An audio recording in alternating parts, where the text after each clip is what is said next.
Nous passons le tiers de notre vie à dormir. Que se passe-t-il dans notre corps pendant notre sommeil?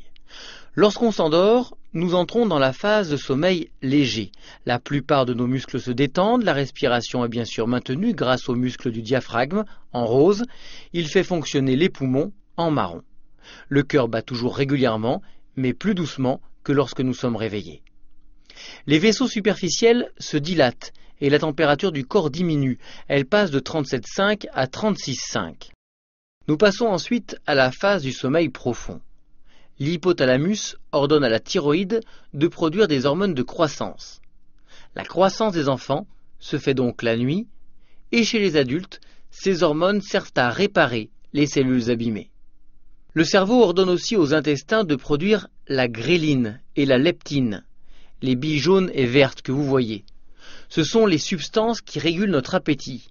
Le foie, le cerveau et les muscles font des réserves de sucre, et dans le sang, le taux de glucides, lipides et protéines augmente. La phase de sommeil paradoxal vient après ce sommeil profond récupérateur. Le cerveau va beaucoup travailler. C'est le moment où il fixe nos souvenirs, ce que l'on a appris la veille. C'est aussi la phase des rêves. On extrait alors de notre mémoire des images, des sons qui sont agencés en rêve. Cette activité reste virtuelle bien sûr car nos muscles ne reçoivent aucun ordre du cerveau. Seuls les muscles des yeux continuent de fonctionner, ainsi que ceux de l'oreille interne.